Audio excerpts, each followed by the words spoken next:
Mesdames, Mademoiselles, Messieurs, bienvenue à Métro News. Voici les principaux titres qui vont être développés aujourd'hui. Des dispositions vont être prises afin de reconstituer le Conseil électoral provisoire. L'annonce en a été faite ce lundi par le Premier ministre Joseph Joute. Plusieurs milliers de chrétiens protestants ont marché dimanche sur la route de l'aéroport afin de protester contre des articles du nouveau code pénal haïtien. Ils estiment que ce document fait la promotion de l'homosexualité et de la pédophilie en Haïti. L'unité de lutte contre la corruption a un nouveau directeur général. Il s'agit de Hans-Jacques Ludwig Joseph, qui remplace à ce poste Rockefeller Vincent, actuel ministre de la Justice.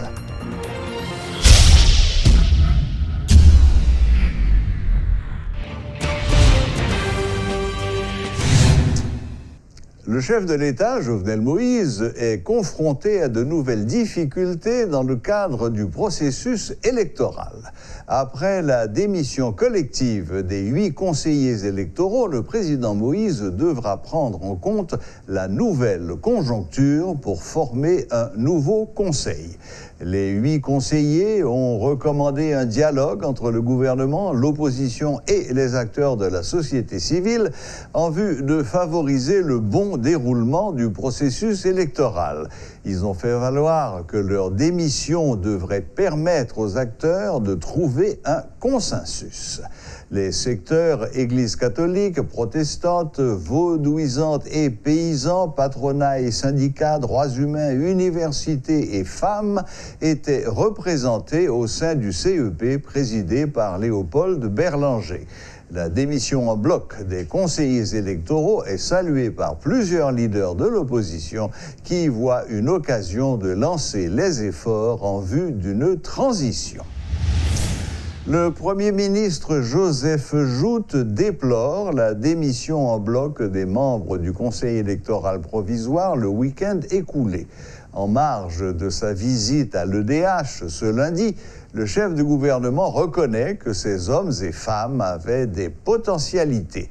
Et étant donné que c'est une page tournée, des dispositions vont être prises en vue de reconstituer le CEP avec d'autres membres, a fait savoir Joseph Joute. Conseil électoral là qui démissionnait en bloc. Moi, déplorer ça. Mais c'est une page tournée. Je regrette que il y a un pile de membres, moi connais ça vaut.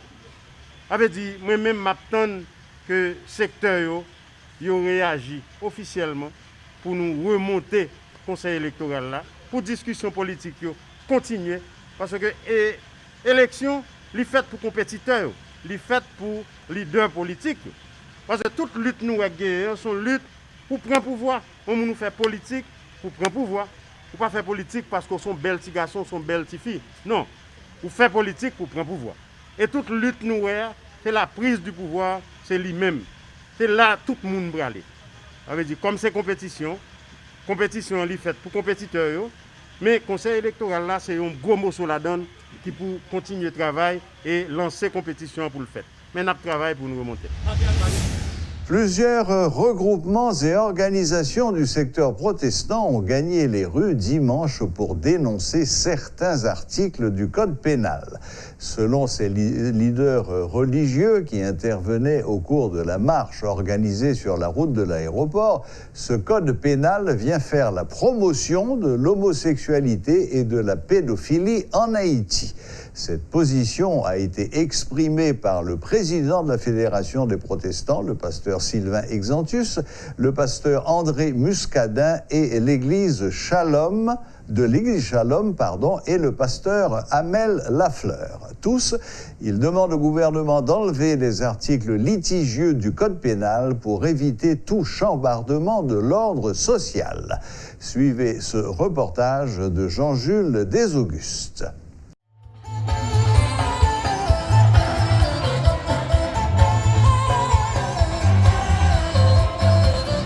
Le président de la République, Jovenel Moïse, est intervenu pour la première fois en début de juillet pour mettre en défi ceux qui peuvent prouver qu'il fait la promotion de l'homosexualité dans le nouveau code pénal. Le président a parlé, mais il semble que le peuple de Dieu ne l'a pas écouté, du moins il ne l'a pas compris. Car les mouvements contre certains articles du code se poursuivent. Après le Nord, l'Ouest a eu sa marche contre l'immoralité. Baptisée l'église Palais, une importante marche a été organisée à Port-au-Prince dimanche, au cours de laquelle des leaders religieux accompagnés de plusieurs milliers de fidèles ont voulu adresser un message clair au chef de l'État. C'est ce que reflète d'ailleurs la prière d'évocation faite par l'ancien président de la Fédération des protestants, le pasteur Sylvain Exantus. Plaintif, il s'adresse à son Seigneur comme pour demander son secours. N'a prié devant un moment ça, pour petit nous, pour terre d'Haïti ça que n'a quitté pour yo Seigneur éternel. Parlez à dirigeants pour avoir compassion pour le peuple là. Seigneur, loyaux et injuste, Seigneur. L'île pour frapper le petit. Arrêtez, sachez que je suis Dieu.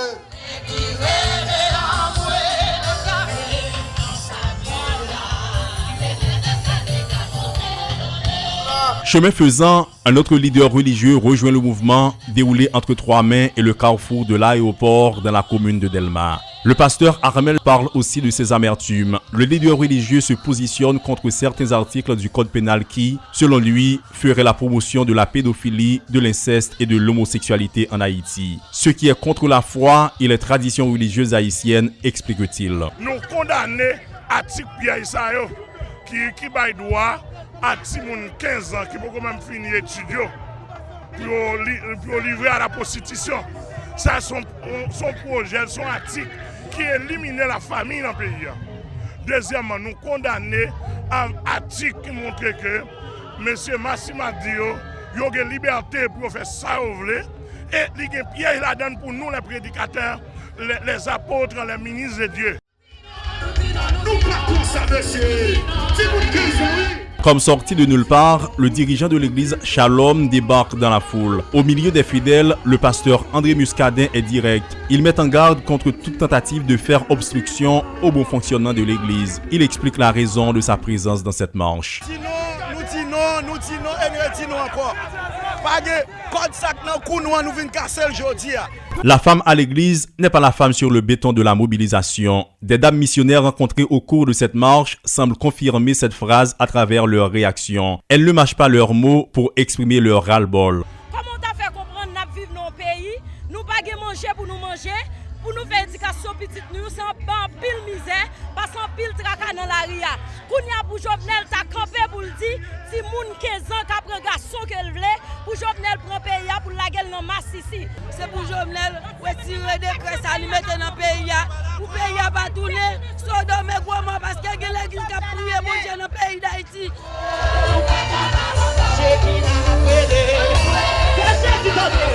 C'est évident, pour certains leaders religieux, ce dimanche n'était pas à la consécration ni à la sanctification, mais à l'action et à la mobilisation. Comme le dit la Bible, le royaume des cieux est forcé, ce sont les plus violents qui s'en emparent. Après les hommes politiques, des professionnels du droit, du clergé catholique et de beaucoup d'autres groupes organisés de la société civile, c'est au tour des églises protestantes de faire entendre leur voix sur le macadam dénonçant certains articles du code pénal. Maintenant, c'est le peuple de Dieu qui a parlé. Qui entendra sa voix? Certains pourraient se demander si sa prière montera vers les cieux peu cléments du palais national.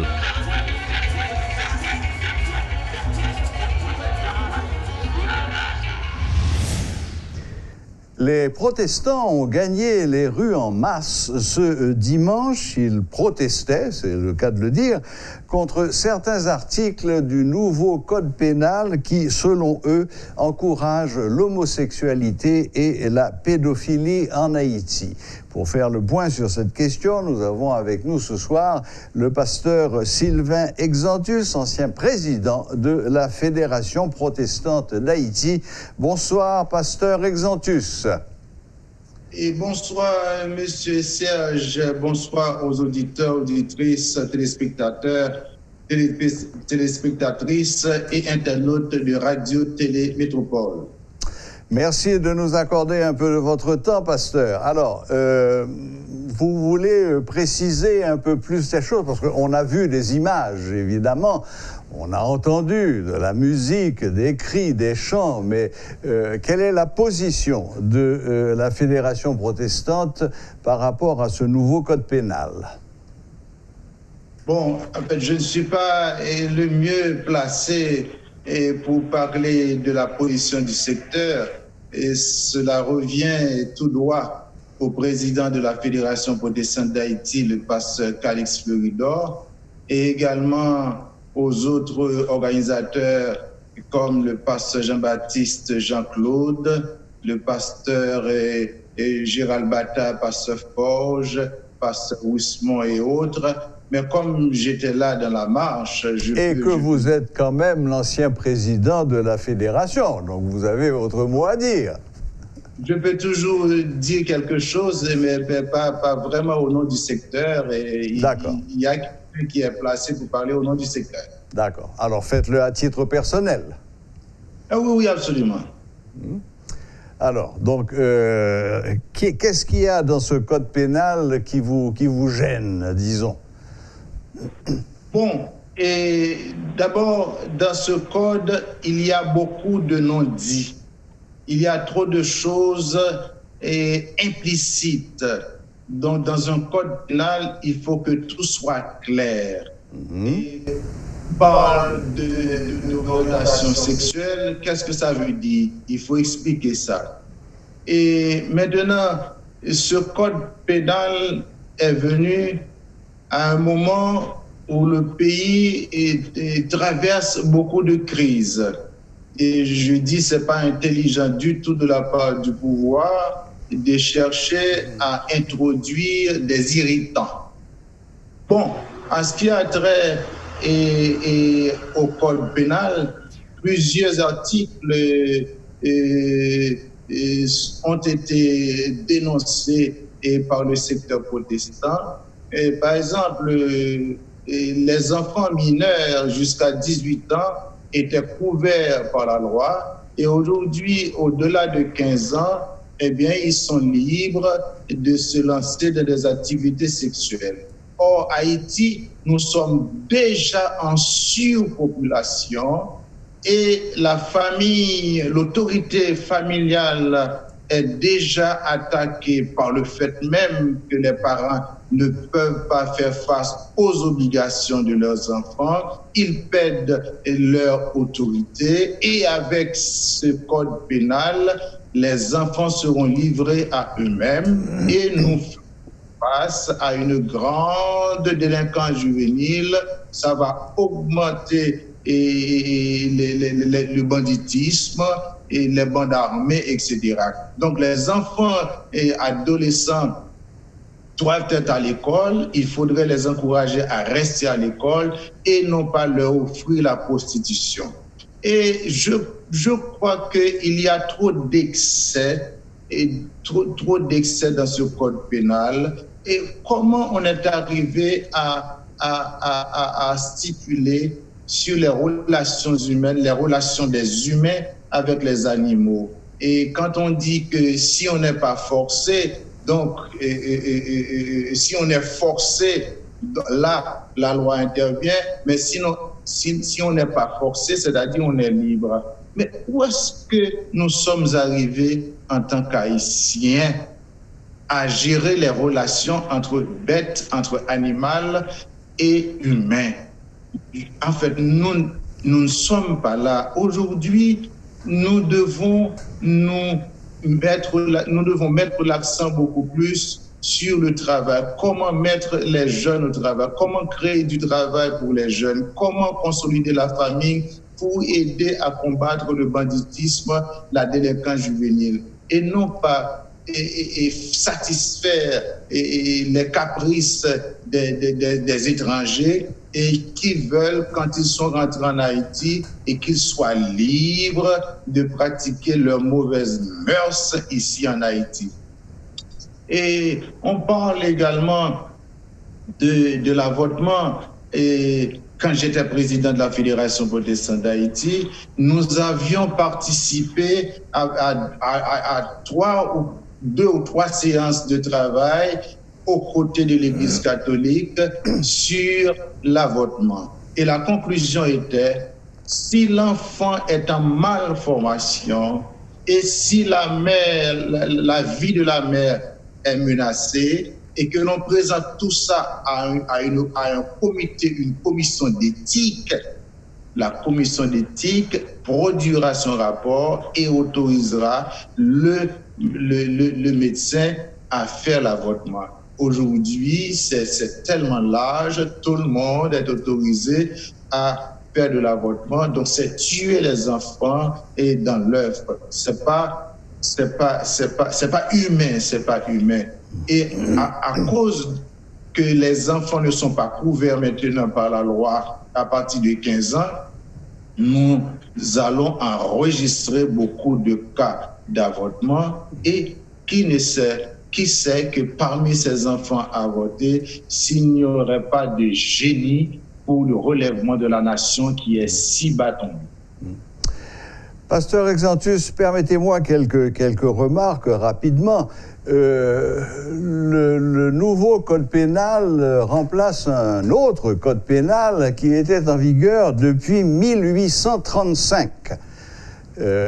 Ce nouveau code pénal est en chantier depuis plus de 2 ans, avec des commissions de juristes, de gens en principe bien formés, et que le gouvernement ait jugé qu'après 2 ans de travail sur ce nouveau texte et également remplacer un texte qui a plus de 180 ans d'existence, le moment était peut-être bien choisi, même si vous venez de dire que le moment était mal choisi, car le pays doit faire face à beaucoup d'autres difficultés. Petit détail en passant, déjà le code de 1835 avait fixé la majorité sexuelle à 15 ans. Donc, en ce sens, il n'y a pas de nouveauté. Nous parlons de majorité sexuelle, c'est-à-dire qu'il n'y a pas de pénalité contre une jeune femme de 15 ans qui consentirait à cela. Et je crois qu'il faut quand même faire la différence entre la dépénalisation et l'encouragement. Vous semblez dire que ce nouveau code pénal encourage la pédophilie, l'homosexualité, etc. N'y a-t-il pas une exagération de votre part quand vous confondez dépénalisation et encouragement? Les enfants de 16 ans, de 17 ans ne sont pas protégés. J'ai un cousin qui travaille comme médecin aux États-Unis, il est dans le système. Il m'a dit, savez-vous, Exantus, que 75% de jeunes filles sont vierges. Les jeunes filles qui sont jusqu'à 18 ans sont vierges. Mais je lui ai dit, mais comment? Mais il a dit, mais la loi les protège. La loi les protège. Donc, quand les enfants adolescents, les mineurs ne sont pas protégés, donc, c'est la prostitution qu'on leur offre. Et maintenant, nous l'avons dit déjà, Haïti est un pays de misère. Le relèvement du pays dépend grandement de la jeunesse. Il faudrait encourager les enfants à rester à l'école et non pas leur offrir la prostitution. Nous sommes dans un pays où, avec la misère, il est facile d'induire les gens en erreur, de tenter les jeunes. Au contraire, la loi devrait les couvrir.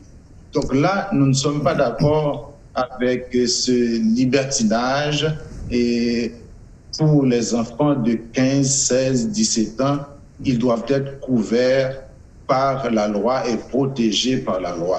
Vous avez tout à fait raison, pasteur Exantus, et cela est vrai dans tous les pays du monde. Les enfants doivent être protégés, c'est une évidence. Mais leur accorder la majorité sexuelle à un âge donné et les pousser à la prostitution, il y a quand même une marge, non? Il y a autre chose entre la liberté sexuelle et la prostitution. Non, écoutez, quand on offre une arme à un enfant qui n'est pas mature, ça devient un danger. Quand on ouvre la voie à la liberté, à la majorité sexuelle, à des adolescents qui ne sont pas matures, eh bien, c'est de la prostitution. Il y a un risque. Oui, en fait, c'est une arme que l'enfant ne peut pas contrôler. Il n'a pas la maturité nécessaire. Donc, un enfant de 15 ans, de 16 ans, probablement en 9e année, etc. Non. Pour notre pays, en fait, une loi. C'est quoi la loi? Une loi pénale doit être venue quand il y a des comportements répétés. La loi doit réguler les comportements répétés nuisibles dans la société. Mais ces comportements-là que l'on voudrait réguler, eh bien, ce ne sont pas des comportements répétés. Pourquoi ouvrir la voie à la jeunesse de rentrer dans la prostitution? Donc là, nous disons non. Et ce n'est pas seulement les protestants. Il y a beaucoup d'autres voies, d'autres groupes et des avocats qui ont soulevé le problème et qui ont dit nous devons stopper et nous devons nous asseoir, réviser le code, rapporter le code. Et pourquoi la population n'a pas été consultée? Pourquoi les instances n'ont pas été consultées? Pourquoi, par exemple, le judiciaire n'a pas été consulté? Si c'est pour nous, nous devons être consultés. Nous demandons à être consultés avant l'application de ce code. D'accord. Bon, j'avoue que je ne peux pas vous dire quels sont les différents groupes qui ont participé pendant 2 ans à l'élaboration de ce texte. Mais je vous rappelle que ça fait 2 ans qu'il est en préparation. Je ne sais pas si vous avez été consulté à l'époque. Des secteurs. Est-ce que les groupes sont représentatifs des secteurs? C'est ça. En tout cas, que ce soit dans le judiciaire, j'ai entendu des voix qui s'élèvent.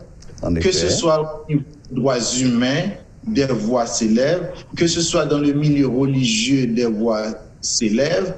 Nous avons un gouvernement qui doit apprendre à écouter son peuple. Donc, la majorité dit non, eh bien, on arrête, on s'assoit et on va redémarrer après consensus.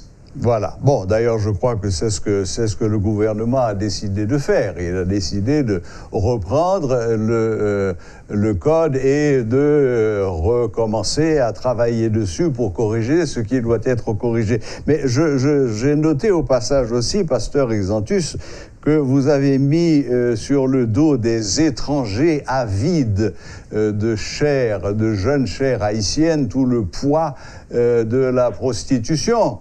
Est-ce que c'est pas un peu facile de mettre ça sur le dos des étrangers et donc d'exonérer les Haïtiens? Je n'ai pas mis sur le dos des étrangers. Je dis que nous suivons un mauvais courant. Chaque société a son rythme. Donc nous, comme Haïtiens, nous avons notre rythme. Nous ne pouvons pas nous mettre au rythme de l'occidental. Nous ne pouvons pas nous mettre au rythme de l'Europe. Non, nous avons notre propre rythme et nous avons un peuple qui est un petit peu conservateur. Donc, il faut attendre le moment nécessaire pour introduire les lois. Il faut prendre le temps qu'il faut pour consulter les différents groupes avant d'introduire les lois. Nous avons notre culture et quand on est dévidé de son culture, on n'est plus un peuple. Donc, nous devons considérer nos mœurs, nous devons considérer notre culture, nous devons considérer notre façon de faire, nous devons considérer notre morale quand nous parlons de rédiger des lois. Bon, de toute façon, pasteur Exantus, je pense que vous avez été entendu, vous et tous ceux qui ont protesté contre ce code pénal, puisque la décision a été prise de retravailler le texte en tenant compte des recommandations que vous allez pouvoir faire. En tout cas, merci beaucoup, pasteur Exantus. Merci de nous avoir accordé un peu de votre temps cet après-midi par visioconférence. Merci, M. Serge. Bonne fin de journée. Pareillement. Voilà, c'était le pasteur Sylvain Exantus, ancien président de la Fédération protestante d'Haïti.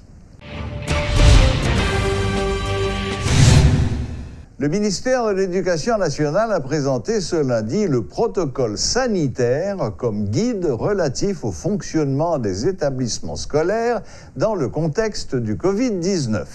Le lavage des mains, le port du masque, la distanciation physique, l'organisation de la récréation, entre autres, des gestes barrières qui doivent être respectés en permanence selon les prescrits du document. Des sanctions sont également prévues contre les institutions scolaires qui tenteraient d'y passer outre, selon le directeur de communication du ministère, Miloudi Vincent. Suivez ce compte-rendu de Rudolf Pierre-Louis. Comme dit le vieil adage, les paroles s'envolent mais les écrits restent. Le ministère de l'Éducation nationale rend public la version écrite de son protocole sanitaire. En 6 pages, le MNFP rappelle dans quel contexte se fera la réouverture des classes le 10 août prochain, les conditions et les préalables. L'épidémie, en dépit de ses caractéristiques meurtrières, est une opportunité de revoir l'agenda du système éducatif haïtien. Ewol Joseph est directeur de la santé scolaire au ministère. La pandémie COVID-19, c'est une occasion pour nous changer. J'en ai mené cette question de santé dans le pays, et le ministère de la Santé comprend très bien. C'est une raison pour nous changer le système éducatif, pour nous améliorer, parce qu'apprendre toutes les questions concrètes de la vie, apprendre à vivre autrement, développer la solidarité sociale, une solidaire avec l'autre, eh bien, nous pensons que c'est une occasion pour changement ça fait. Le port du masque, le nettoyage systématique des salles, la disponibilité de l'eau et du savon pour le lavage des mains, autant de points sur lesquels l'accent est mis. Les salles doivent contenir 25 ou 30 élèves au maximum qui doivent être éloignés d'au moins 1 mètre de manière frontale et latérale. Au cas où les salles ne seraient pas spacieuses, les cours seront donnés en rotation ou en double vacation. L'enseignement peut se faire aussi en plein air si besoin se fait sentir, indique le document, affirmant que les inspecteurs veilleront à son application. Si l'école n'a pas de l'eau, elle ne peut pas fonctionner. Si l'école n'a pas gagné plusieurs côtés pour tout le monde dans la VML, elle n'est pas capable de fonctionner. Okay? Et si l'école n'a pas gagné, pas respecté autant que possible les règles de l'effectif et la distanciation physique, elle n'est pas capable de fonctionner. L'organisation des récréations, le transport des écoliers, tout est pris en compte, y compris les clubs de santé et la participation des enfants. L'ensemble des conditions est réuni du côté du MNFP, mais ce n'est pas suffisant. Les directions départementales de l'éducation, les infirmières ainsi que les agents de santé polyvalents et de la DINEPA doivent apporter leur contribution pour sauver l'année académique, explique M. Joseph. Les parents des élèves constituent aussi un maillon essentiel de la chaîne, ajoute-t-il. Et le club de santé a gagné, ça nous relève, le comité de gestion qui gagne la donne un parent et un professeur. Ça signifie que non seulement élèves là a participé, mais parents, professeurs là. Et puis l'autre volet qu'on y a là, au niveau communauté, c'est les collectivités locales. Les collectivités locales, il y a prend bagage ça en charge et qu'il y a un échange tout entre eux pour permettre que tout bagage ça réalisé. Nulle part dans le document, il n'est indiqué de sanctions à l'encontre des établissements qui ne respectent pas scrupuleusement les normes, que ce soit dans la sphère publique ou privée. Toutefois, le directeur de communication du MNFP, Miloudi Vincent, n'esquive pas cette question. En cas de non-respect du protocole, le ministère sera très strict. Il est clair qu'on l'école qui pas aux normes, il est arrivé jusqu'à suspension d'activité et pour le mettre aux normes, pour nous reprendre. Parce que il n'est pas question pour nous mettre des victimes en danger pendant la reprendre de l'école. Tout élève, tout enseignant et tout membre du personnel qui présente pendant les heures de classe des problèmes de santé urgents, quelle que soit sa nature, devra être discrètement acheminé aux membres de la direction qui, de leur côté, appellera le 2020 ou le 116. S'il s'agit d'un cas suspect ou avéré de Covid-19, cette personne sera placée en quarantaine, subira le test de dépistage et ce, dans la confidentialité la plus stricte en vue de prévenir la stigmatisation, la discrimination et la violence selon les prescrits du protocole sanitaire élaboré par le MNFP sur demande du ministre de l'Éducation nationale. Elissidue Lassin et Rudolf Pierre-Louis pour Télémétropole. Le ministère du Tourisme est en deuil après le décès de 2 employés de l'institution disparus dans un accident survenu sur la route de Pignon dans le département du Nord. Kimberly Antoine, assistante du directeur général, et Jean-Pierre Désir, chauffeur, revenaient d'une mission d'inspection des préparatifs de la célébration des 350 ans de la ville du Cap-Haïtien et des 200 ans de la mort du roi Henri Christophe.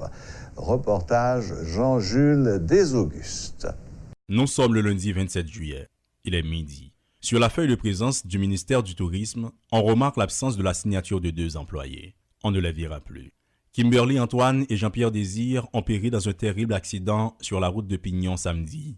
Ils faisaient partie d'une délégation du ministère dans son inspection des préparatifs des célébrations patronales du Cap-Haïtien.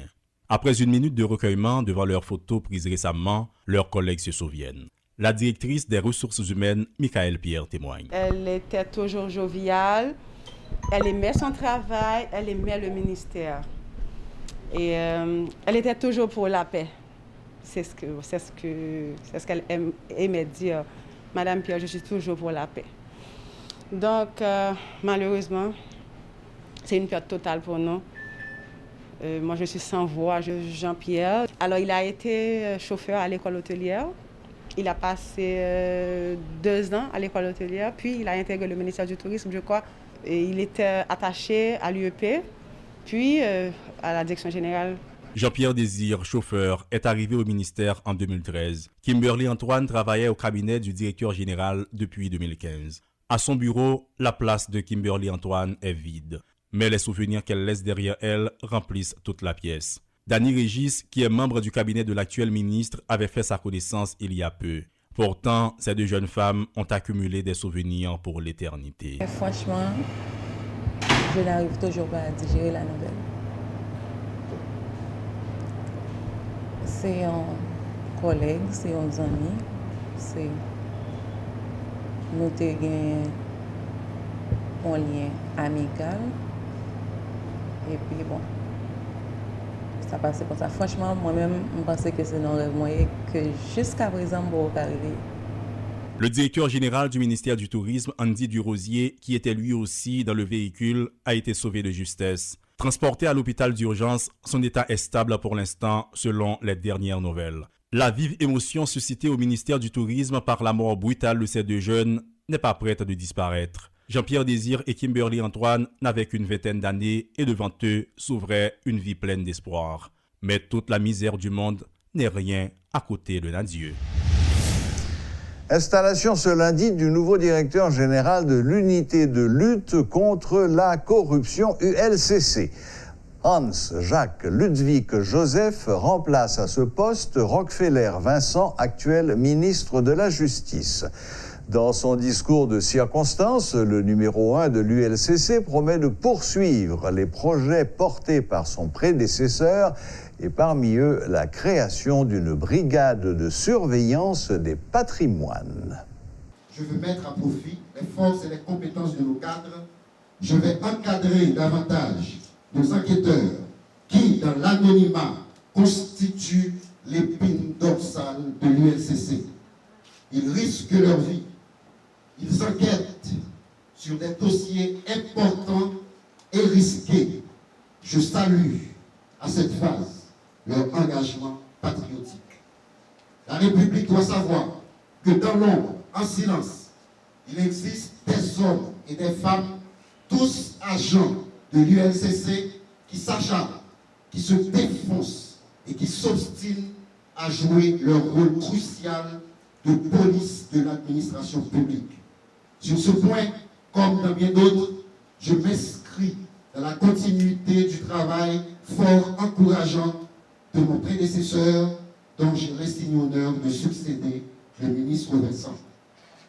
Par ailleurs, je voudrais prendre le temps pour informer à tous les fonctionnaires publics, à tous les élus, à tout particulier, à toute personne morale qui gère les fonds publics ou qui en bénéficient, que désormais les yeux de l'ULCC sont fixés droit sur eux. Leur patrimoine et son évolution nous intéresserons au plus haut point. Ce gouvernement a cette dette envers la jeunesse et envers les générations futures. Pourquoi j'annonce la poursuite de ce projet porté par mon prédécesseur, la création d'une brigade de surveillance des patrimoines. Chaque contrat, chaque marché, le moindre sou, le minuscule centime appartenant à l'État et trouvé indûment aux mains de qui que ce soit sera recherché avec la force et la liberté d'action accordée à ULCC et encadrée par le décret du 8 septembre 2004. Je veux être celui qui prononcera la dissolution des liens inextricables entre la corruption et l'administration publique haïtienne. Voilà, la boucle est bouclée. Merci de nous rester fidèles. Très bonne semaine à toutes et à tous et à la prochaine, même heure, même chaîne.